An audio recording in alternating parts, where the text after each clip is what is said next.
Good evening, and tonight we take you inside one of the most dangerous countries on earth, a place where criminal gangs control entire neighborhoods. And these gangs from El Salvador are now operating in nearly every corner of America. Families on both sides of the border caught in a toxic cycle of violence. It's a special edition of Nightline, Gangland.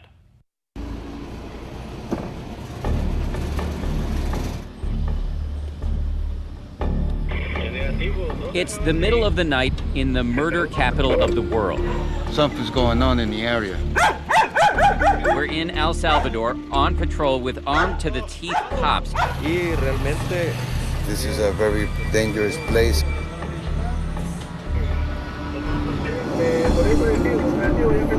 Who take us to this rundown police station where they're holding allegedly vicious combatants in this country's all-out gang war.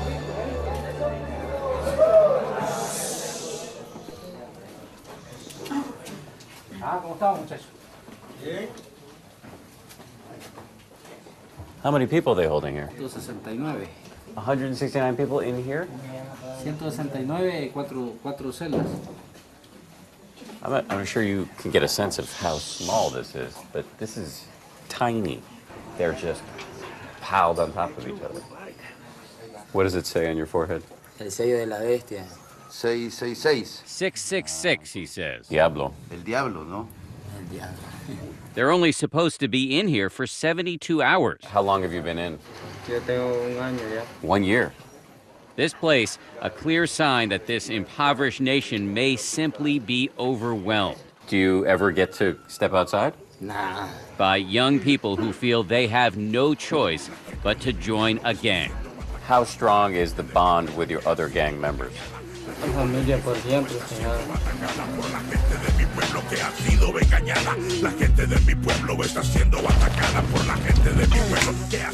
This is the war next door. In tiny El Salvador, just over 1,500 miles south of the U.S. border, there's nearly one homicide an hour. Rapes, shootings, and stabbings. MS-13 has left a trail of victims throughout greater Boston. Living in our neighborhoods here in Southern California. And now these gangs are exporting death directly into America. Terrorizing the city of Greeley. Active in 46 states. Mata, viola, controla. Kill, rape, control.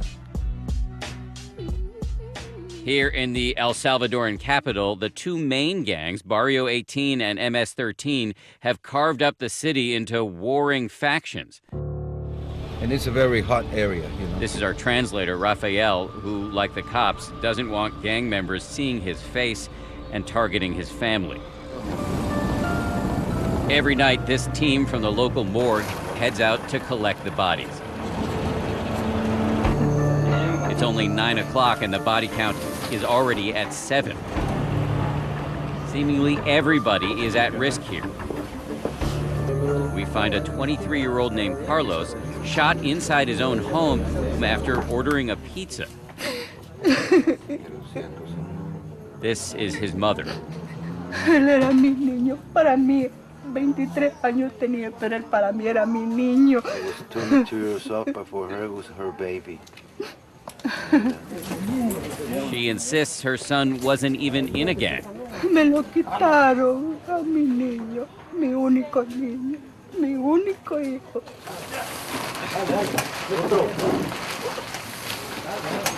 This keeps going all night. Every night, you know, 24/7.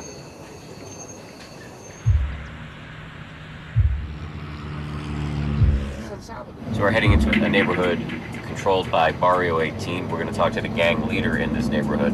We had to get advance permission before we entered, because if you enter and they don't know who you are in serious danger. Warning, warning.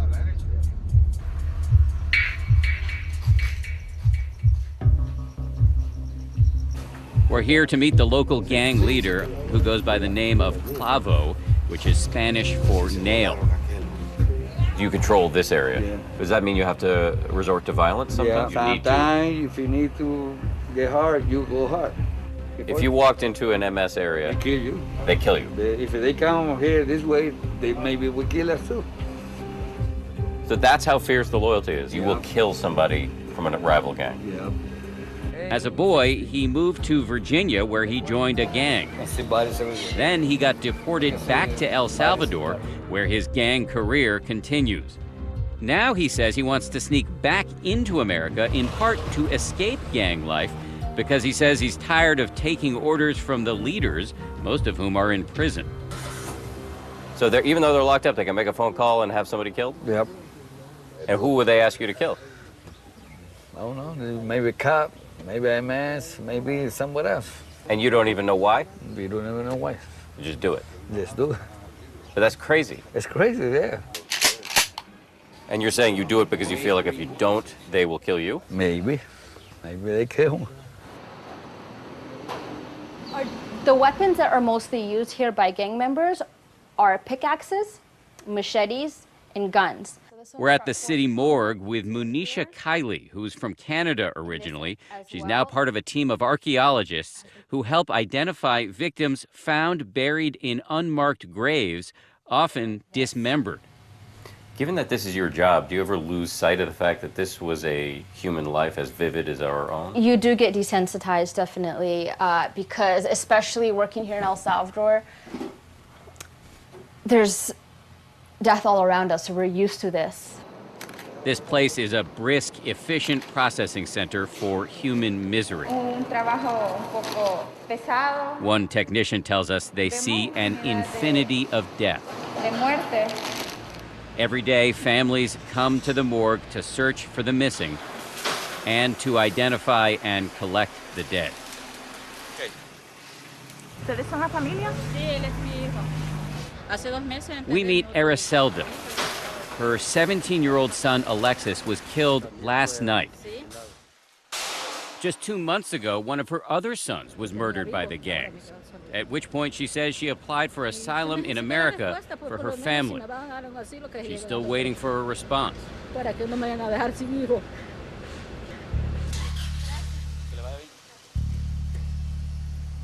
Está dura la situación. Pues me siento doliente. Corazón, mire.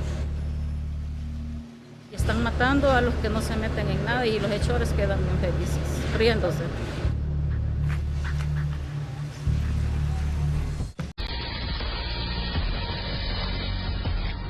With one of the world's highest crime rates, one of the highest murder rates for sure, El Salvador, unsurprisingly, has a massive prison population.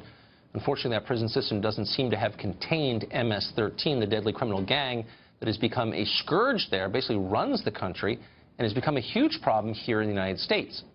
Tonight, in the latest of a series of installments in Hunting MS-13, we'll show you much more from inside a detention center in El Salvador where gang members are contained but not restrained. Watch.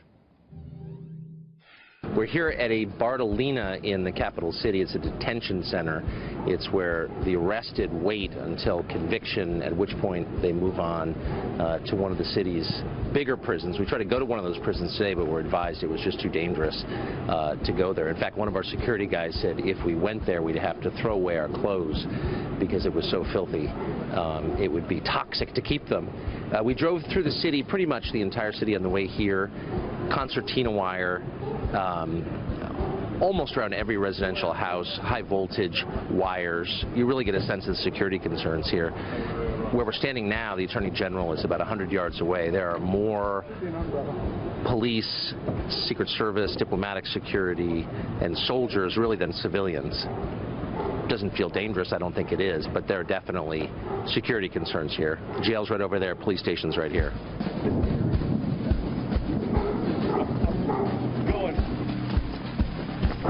We're in the middle of a thunderstorm. We're at a jail in El Salvador. This is reputed to be the best Bartolina in the country, a model facility, which is probably the reason they took us here.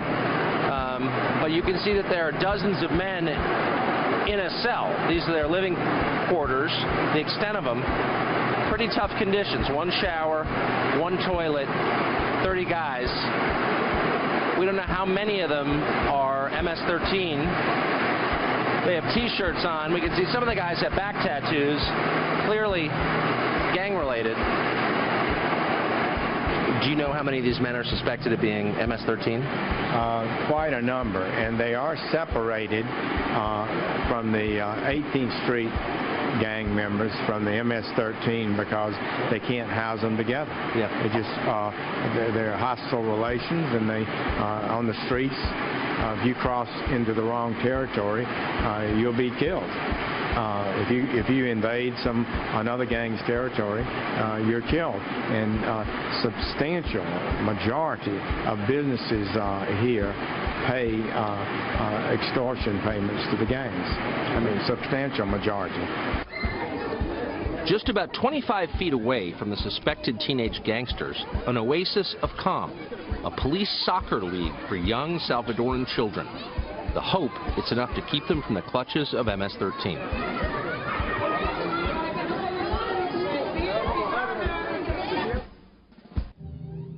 Our series continues all week. Tomorrow night, we'll have a sit-down interview with the Attorney General, Jeff Sessions. He'll give us his thoughts on how we defeat MS-13, how to prevent its members from coming north into this country, as thousands of them are doing every year. All this week, hunting MS-13. Last week, we traveled alongside Attorney General Jeff Sessions to El Salvador, the small Central American country that is the home of MS-13. It's also its operations base. MS-13, of course, is one of the deadliest gangs in the world. We know that now because a lot of them are here. We learned a lot on the trip, both about how MS-13 operates and how it became such a threat to us in the United States. Tonight, we're going to bring you the first part of our special series, Hunting MS-13. Directly south of New Orleans, across the Gulf of Mexico, is the tiny Central American nation of El Salvador. It's a beautiful place, lush and studded with majestic dormant volcanoes. It could be a mecca for tourism and investment, like its neighbor Costa Rica, but it's not. Together, I believe we can weaken this violent, dangerous gang that is threatening your country and our country. Instead, El Salvador is one of the most dangerous places in the world, with a murder rate higher than Iraq. Houses in the capital city, San Salvador, are surrounded by concertina wire and high-voltage fences. Businessmen commute by armored car. Their biggest fear? The criminal gang MS-13, which is holding their country hostage. In the past 10 days, half a dozen police officers have been murdered by MS-13. That's an enormous number in a country of just 6 million. Officials say they expect more killings. So you have lost 6 police officers in 10 days. Oficiales de policías en 10 días. Sí, efectivamente. Yes, that's right. One of those ways of doing things the gang is to attempt, try to kill police officers. Last week, we traveled to El Salvador to see the situation there firsthand. What happens in that country has a direct effect on life here, where MS-13 has gained a foothold from California to New York. Officials say many of their criminal activities are supervised by gang leaders back in Central America. That was confirmed to us by a former MS-13 assassin we interviewed, a man who claims to have murdered dozens of people for the gang. He told us how easy it is for gang members to sneak into the United States through Mexico, aided by weak border controls and unenforced immigration laws. So after he crosses Mexico, the homeboys, the MS-13 homeboys in the United States, they will wait for him at a certain point. They will pay people to bring him over, and they will come and pick him up. So they find him and he stays there. Later, we visited a detention center in San Salvador where suspected MS-13 members are being held before trial. More than 50 men packed in a single cell, their backs to us to avoid being identified. We're here at a Bartolina in the capital city. It's a detention center. It's where the arrested wait until conviction, at which point they move on to one of the city's bigger prisons. We tried to go to one of those prisons today, but we're advised it was just too dangerous to go there. In fact, one of our security guys said if we went there, we'd have to throw away our clothes because it was so filthy. It would be toxic to keep them. The squalor and the stench of bodies were unbelievable. But maybe even more amazing, how young they were. Some seemed barely out of childhood, though in many cases they were covered in gang tattoos, a sign of their total commitment. Before long, some of these guys may wind up in LA or Long Island. it's happening now. So they say what city they want to go to, whether it's Islip, New York, or Houston, or Los Angeles, and we take them there and turn them over to sometimes gang members, sometimes relatives who have very little control over these young people, and they're drawn into the gang. All week, we'll be bringing you dispatches from our reporting in El Salvador because MS-13 isn't just their problem anymore. That's just an overview. We hear a lot more from that former gang member tomorrow night on a kind of an amazing interview, bragged about killing dozens of people. Worth watching. The rest of the week, we'll tell you more about how MS-13 gets into the U.S. and how they operate once they're here. We'll also show you more inside that detention center. Our special series, Hunting MS-13, continues every night this week.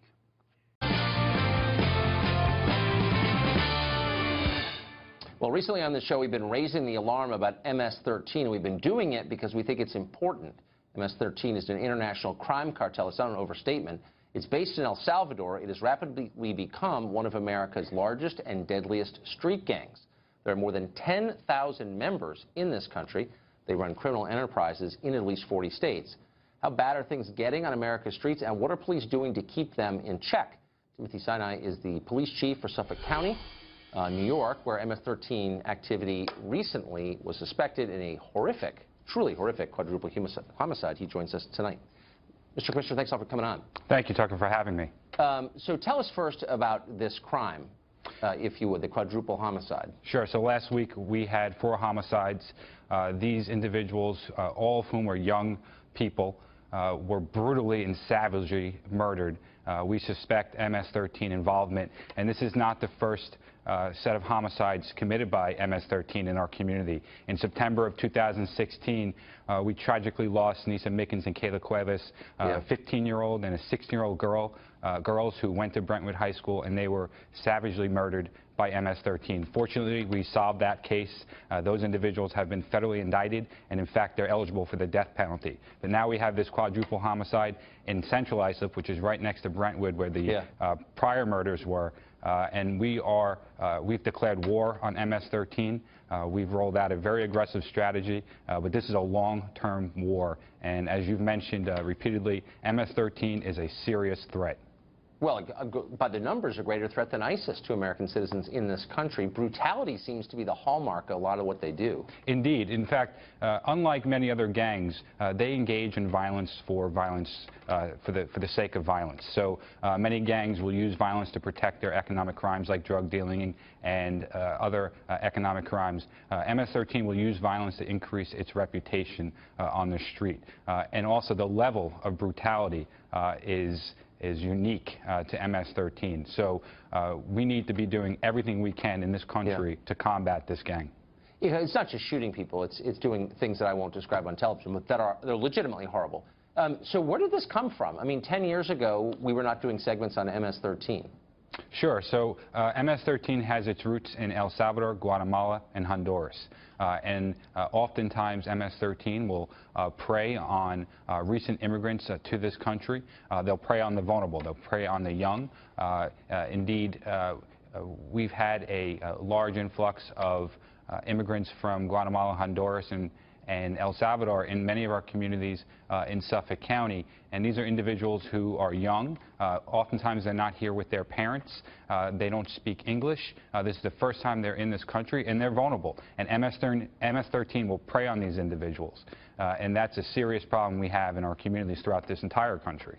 So we're rolling tape now of federal immigration officers arresting MS-13 members. Do you have any sense of how many active members of the gang are here illegally? I wouldn't have that number nationally, but I will say this. Certainly, they prey on individuals who have come here illegally. Many MS-13 members are clearly here illegally. Obviously, most people who are here undocumented are law-abiding folks. In fact, we've seen significant crime reductions in communities that have a lot of undocumented immigrants. But nonetheless, that doesn't change the fact that many MS-13 gang members are folks who came here illegally. In fact, out of the 13 defendants who were indicted in the U.S. Attorney's Office for the Eastern District of New York, 5 of whom who were indicted for the murders that I described with respect to Nisa Mickens and Kayla Cuevas, 11 came here illegally. 7 were unaccompanied, were folks who came through the Unaccompanied Children program. So this problem's been growing for the past 10 years anyway. Do you think you've been getting the kind of federal support you need over that time?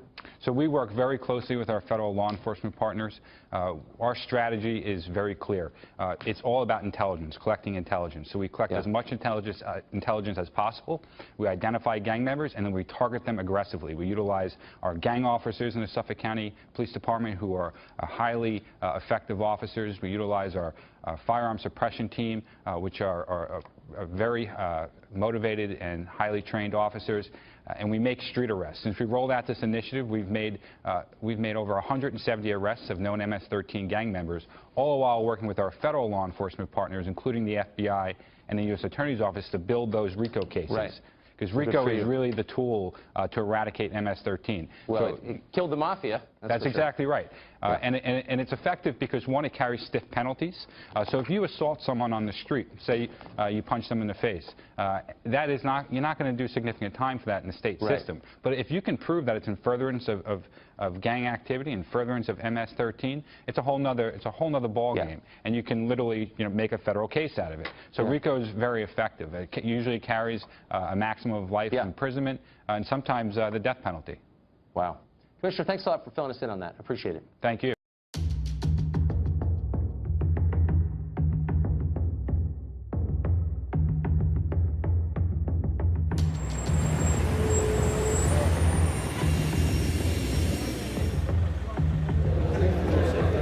These are the latest deportees arriving back from the US.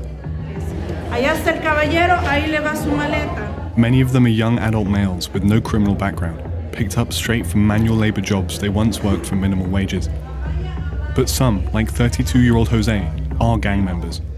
So what do you think of the Trump policy now? He's deporting Salvadorans, he's really going after MS-13. Karma's a bitch, and that's coming back, We have done a lot of, I'm not gonna say me personally, but a lot of people in general, have done a lot of hurtful shit to innocent people. And I think that people got tired of it, Jose joined MS-13 in the US at just 13 years old. He was deported back directly from a US prison.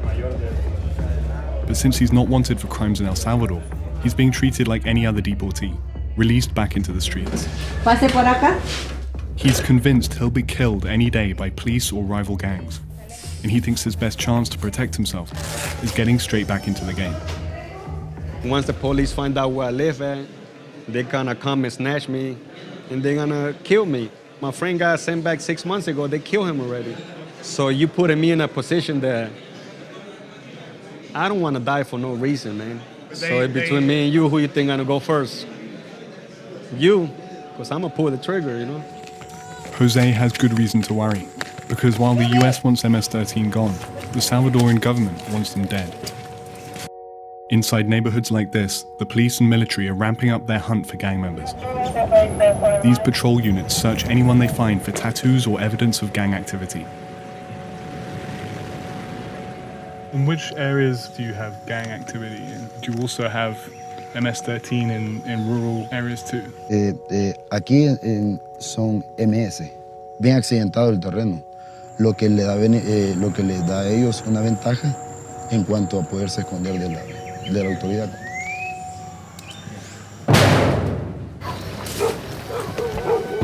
¡Abra la puerta, pues! Vale, vamos.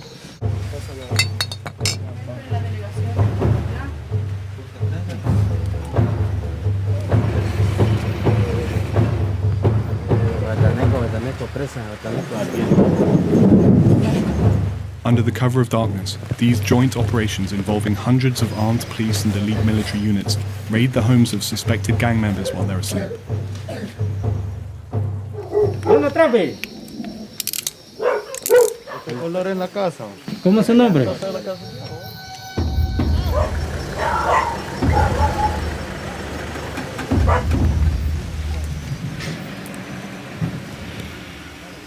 So this is the third suspect that they've arrested this evening. It's just the beginning of the night. The police have a list of more than 100 names. That's number 3. This investigation took 2 months to put together. Local law enforcement was struggling to contain the gang even before the new wave of deportations. MS-13 didn't start in El Salvador. The gang was formed on the streets of Los Angeles in the 1980s by refugees fleeing civil war at home. In the 1990s, many of those gang members were deported back here, where they quickly exploited the power vacuum and took over entire cities and towns like these. Back at the local police headquarters, officers lined up suspected gang members. By daybreak, law enforcement said they'd arrested just over 40 suspects, confiscating a few guns, one vehicle, and a couple $1,000s in cash. What problems does it create for you when they are shipping back MS-13 members from the USA back to El Salvador?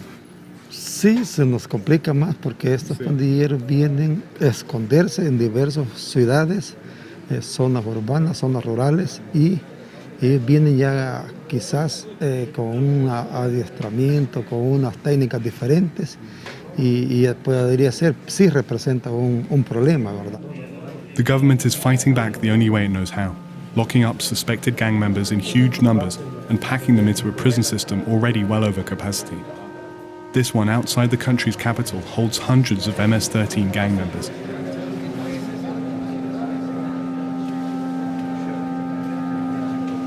Why do you think Donald Trump is targeting MS-13? Why is that happening? Porque es la que está causando más estragos mundialmente. Más sanguinaria. Más que todo.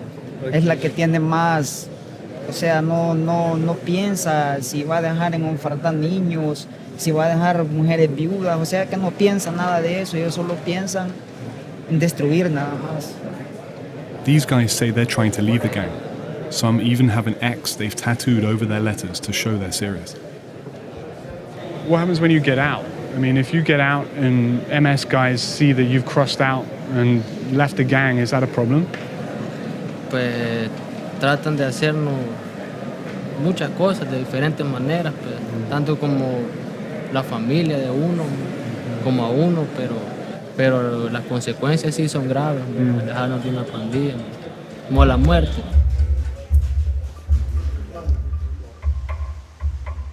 Outside prison, some former MS-13 members are getting their tattoos removed altogether.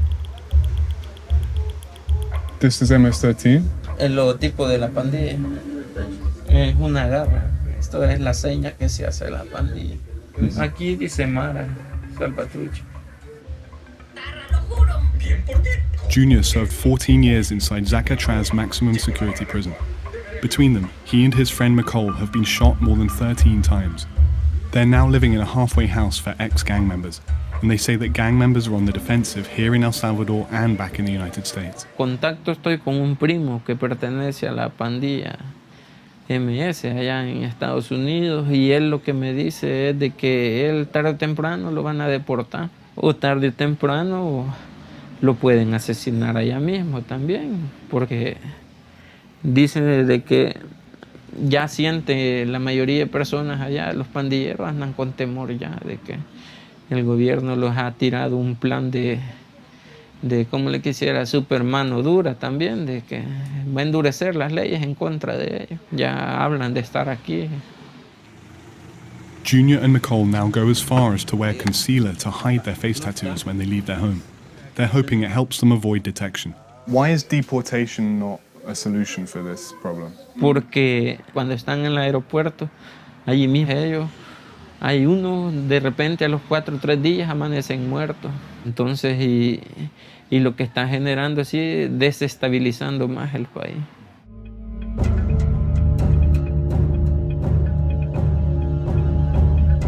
Now, with MS-13 on the run, they're hiding out in rural areas outside cities. Aquí puro mar, aquí puro estrés, y aquí para allá donde comenzamos nosotros a operarnos. What would happen if I was going to come in here by myself without even talking to you? Si viene solo, o lo pueden coronar. These guys are feeling the crackdown.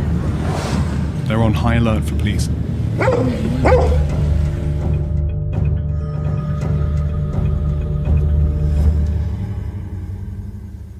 Entonces, MS-13 a morir aquí como el 13. MS a morir. These MS-13 gang members go by the names Smiley and Crazy One. They may seem young, but they're deadly. Puta, mira, veo homo, y cuando anduviéramos, siempre que matamos, anduviéramos ondas de esas, grabáramos bien recio. They say the rhetoric from the White House has struck a nerve and warn that the death toll will rise. Donald Trump right now, he's going hard against MS-13. Do you think this is going to work? I mean, sending people back here to El Salvador from the USA, it's going to make the gang weaker? Hombre, casaca, nunca lo va a lograr, ese viejo maricón es casaca. El presidente está arriba de la verga, pues, ¿me entiendes? El maestro está verga, pues. El maestro no sabe con el monstruo que se enfrenta, porque si él manda 5 para abajo, van 15 para arriba. How does MS control a neighborhood and you can't even see them? La onda está que la policía, ¿me entiendes? Vamos, así como está organizada, también las pandillas sí estamos organizadas, ¿me entiendes? Creen que con su inteligencia a nosotros los van a debilitar y lo que están haciendo es dándoles fuerzas para seguir adelante. Porque nosotros poco a poco les vamos viendo sus puntos, donde les podemos caer, donde les podemos... That's big talk from gang members who have seemingly gone underground. But the fallout of the government's anti-gang crackdown has led to deadly results on the streets. Scenes like these occur nightly. Some of the victims are police, some gang members. Often it's civilians caught in the crossfire.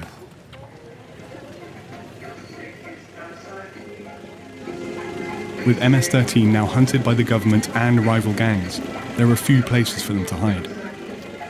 We met back up with Jose at one of the only places he feels safe, a local cemetery near the town where he now lives with his aunt. So you've been back now, what? 3 days. What's your biggest fear right now? My family's safety. But what's going to happen to them? Like they hovering in a fugitive, you know. Imagine they go there looking for me and they don't see nothing. They don't see me there. They're gonna take against my family. My friends have just destroyed a lot of people, you know, sometimes innocent people too, so. And you? Have you done that too? Have you not innocent people. But you've killed people? I'm not gonna tell you that, but not innocent people, you know. It's me or them, you know. It's kind of when you go to the military, you know, when you tell your commander you don't want to be drafted again, you know. You already have enough wounds, you know. It's hard to get out. Impossible.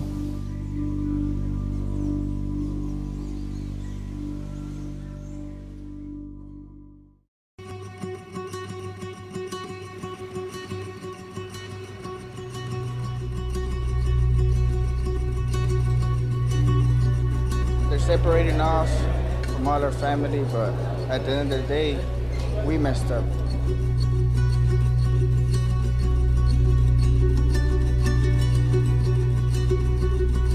Remember that the United States has a tradition to look for a scapegoat.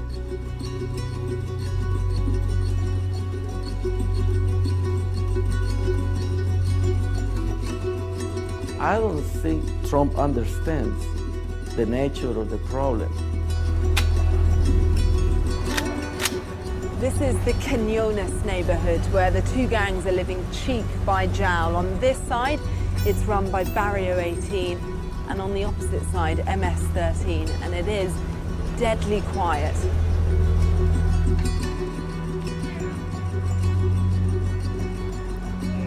Have you lost any friends? 4 friends. 4 friends killed? In this job. I've had more than 50 friends die here. All different scenarios.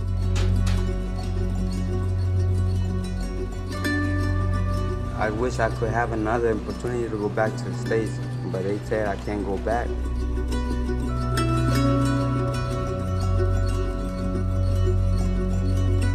Now these days, so you become to a gang, you got to kill certain people.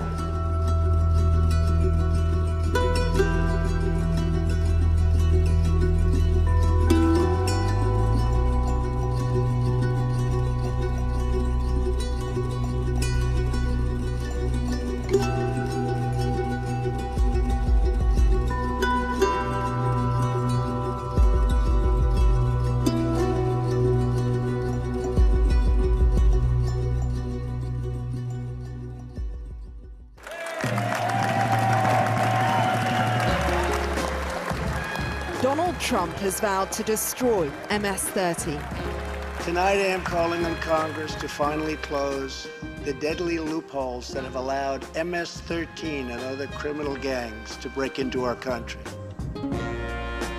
He zoned in on their brutality on US soil to make the case for an immigration crackdown. They have transformed peaceful parks and beautiful, quiet neighborhoods into blood-stained killing fields. They're animals. The gang's motto is rape, murder, control.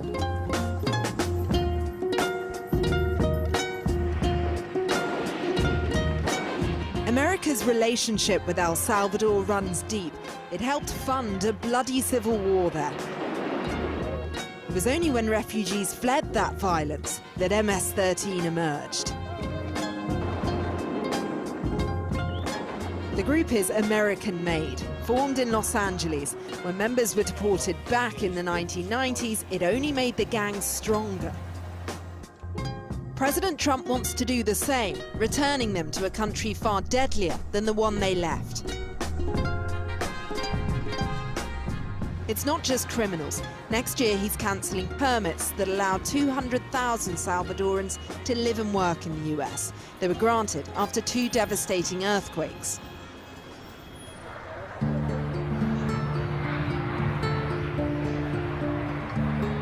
El Salvador's international airport and a very nervous arrival. Many of these deportees hadn't stepped foot in the country for decades. Their families and friends watch on anxiously. Perdió todo. Carro, todo el dinero que tenía, creo que estaba en el banco, se perdió. Le quedó al Estado.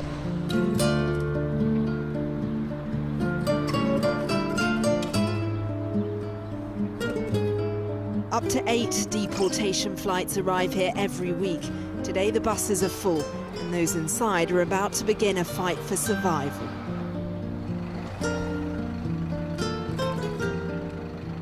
Well, we're in La Chacra. It's a gang-ridden suburb of San Salvador, and this is the main repatriation center. As you can see here, the deportees getting off the buses. We're about an hour from the airport here, and they're going to go inside and speak to the authorities to find out their fate. They've spent weeks in detention centers, their few belongings bundled into bags. Once inside, their confiscated shoelaces are handed back. Some here were living in America illegally. Some failed to follow the immigration process properly. Others openly acknowledged they committed crimes. What do you think when you hear Donald Trump saying he's sending back the bad hombres? I mean, what could I say? He's right. You think he's right? We're not coming back for no reason. So you think you're one of those? I mean, not that I'm one of them, but at the same time, I committed a crime in the U.S. and, you know, I'm eligible for getting deported. Then there's Jefferson Alvarado from Iowa. He was 9 when his mother took him to the US to escape the violence. But he says she didn't turn up to an immigration hearing and he was eventually sent back. It's a new experience because I pretty much grew up there. So, and then coming back after 13 years, you don't know what to expect, you know what I mean? Because there's a lot of people here with minor issues, like driving without a license. That, to me, that's not a criminal, you know what I mean? So, and a lot of the people that are actually getting into the criminal life, they're still out there. They're getting more of a chance than a lot of people here that are actually hard workers.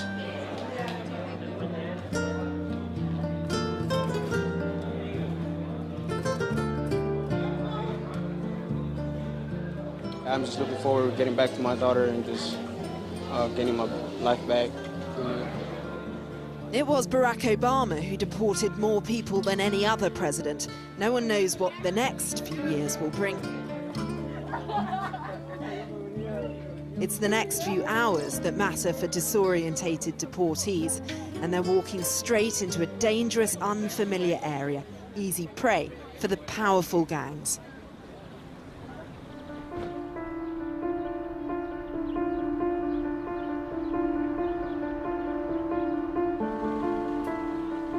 It's a perilous landscape for anyone to return to.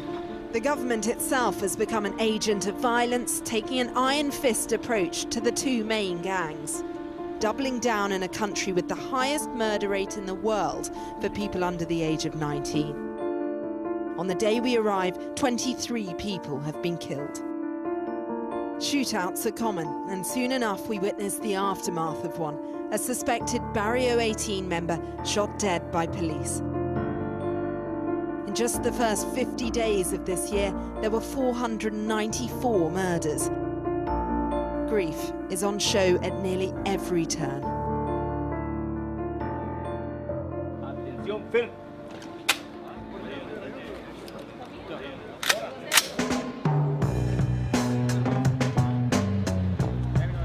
We're on patrol with the National Civil Police. It's already a lethal dynamic on the streets.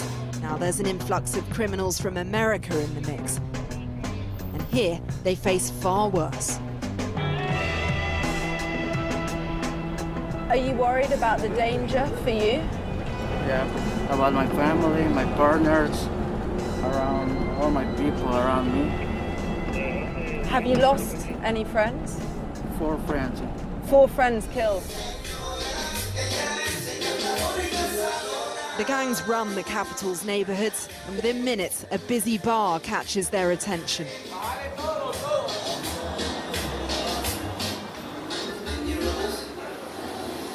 Just being out in this area is enough to raise suspicion, and the room is quickly emptied. Police say they believe that this is a bar that's used by gangs, and they're searching these people to try and look for any tattoos, perhaps any drugs, weapons too, anything that might show membership to certain groups. But they don't find anything. It is a brief snapshot of a fragile atmosphere. The security forces have been accused of carrying out extrajudicial killings.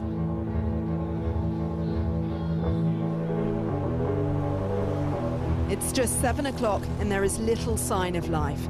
The police see anyone in sight as a potential threat. Then, just as officers are showing us where they were ambushed, a call comes in. Another chase is on.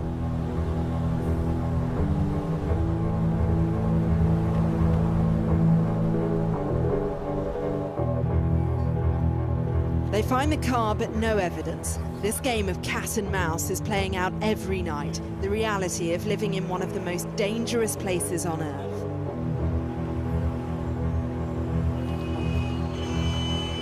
A couple of days later, suspected gang members are paraded in front of the cameras. A few weapons are discovered, and a haul of dollars.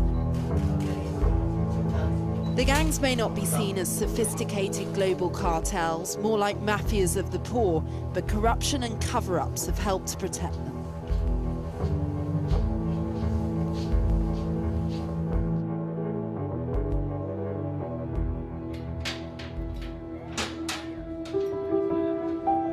Locking people up hasn't solved the crisis. The penitentiary system became a hub for the country's gangs. We've gained rare access to Apuntillos prison, where they have a chance to redeem themselves. Not everyone chooses to.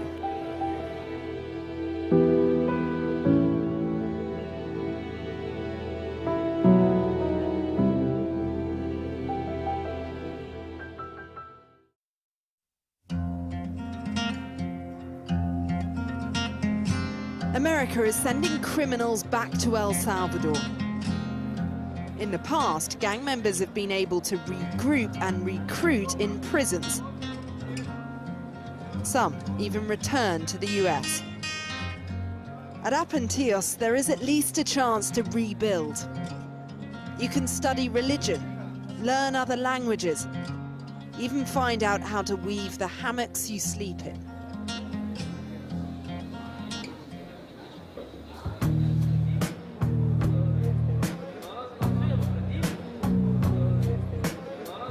But then we come across an extreme contrast. Inmates vying for space in cramped and hot cells. El Salvador's prisons are the most crowded in the entire American continent.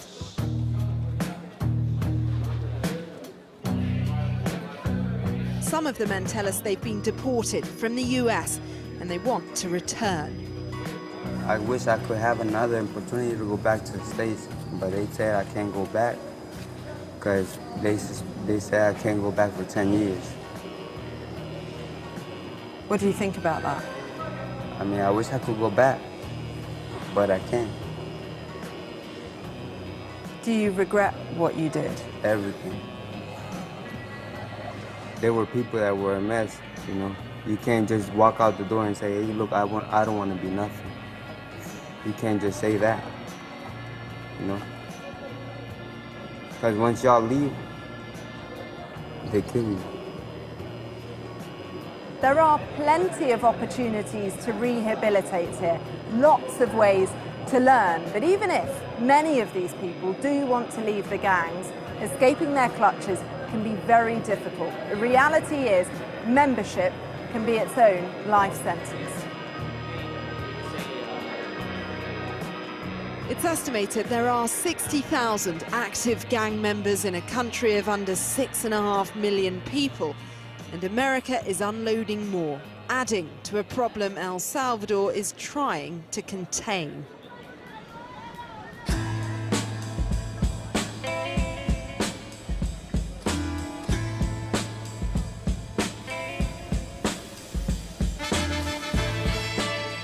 This isn't a country rich in natural resources, but there is one thing that can be exploited: people.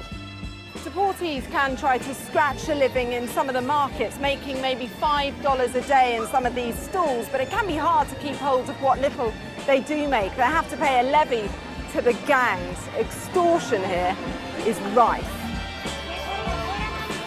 The economy also depends on the money people send back from the US.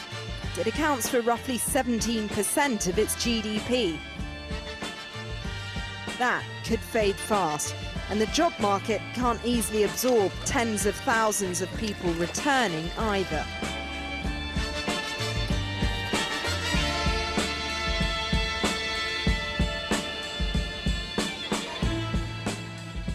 Good morning, my name is Billy Conley from the Brace Stockton. How are you today?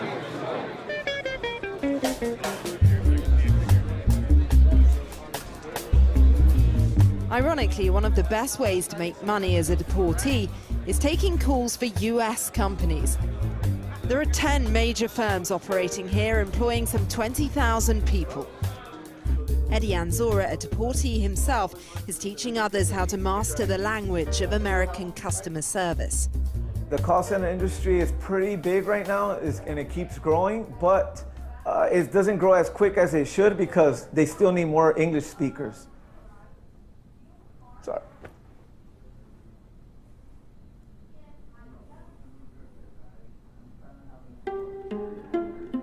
His pain is never far from the surface.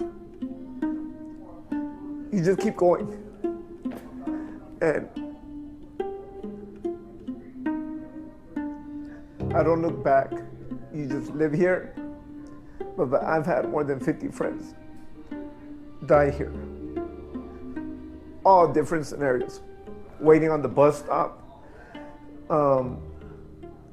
going to a sister's wedding.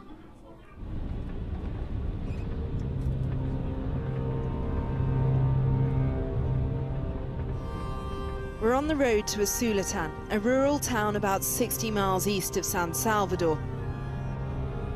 We're hoping to catch up with Jefferson, who we met at the repatriation center.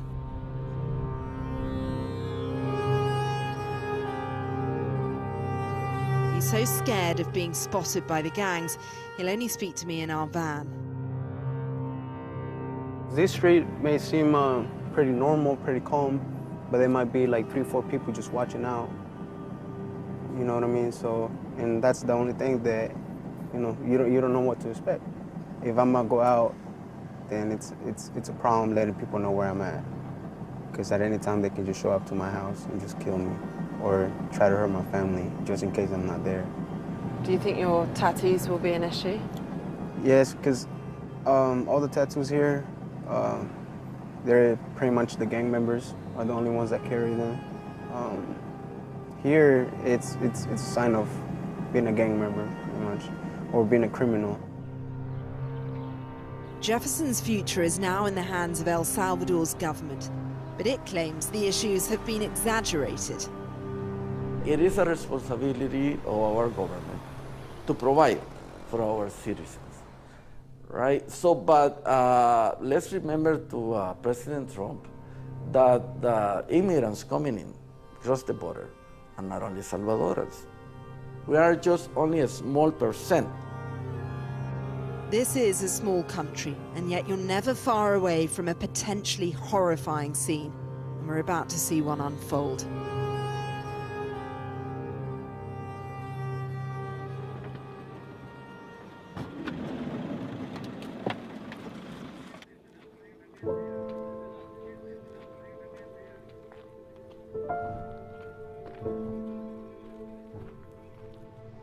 Middle of the day, we're about an hour outside of the capital, and you can see a young man's body just there.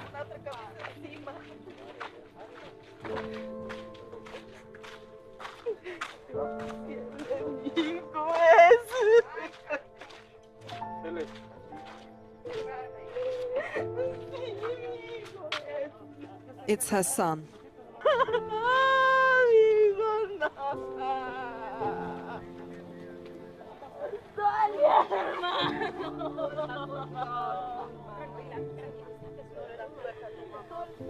Raw grief engulfs the active crime scene in the heart of MS-13 country. And a mother must wait as others pore over her child's body.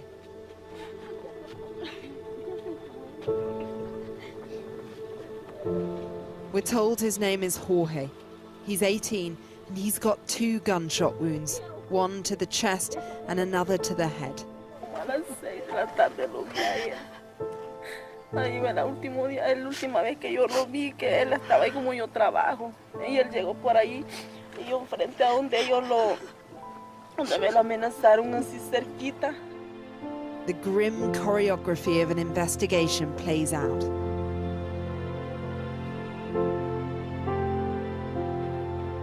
Finally, his body is removed from the stifling sun.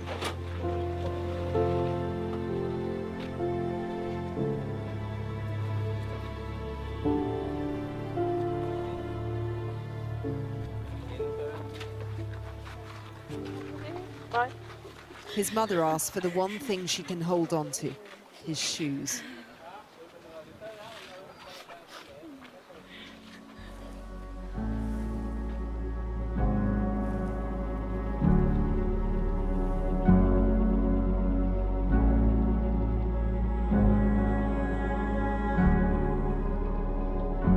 No one knows what the toll of the new wave of deportations will be. Sending gang members back could ultimately make MS-13 stronger. But America's patience and hospitality is running dry, and it's now El Salvador's problem alone. Once again, Washington's firm hand could shape the country's fate. There is no short answer. There is no magic one here, you know, like Harry Potter. No. We are dealing with social problems. We are dealing with human lives.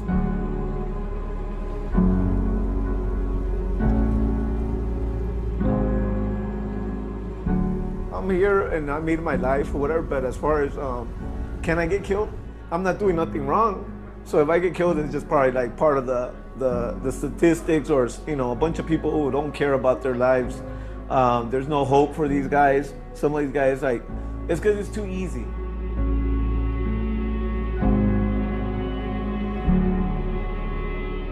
What do you think it's going to do to your generation?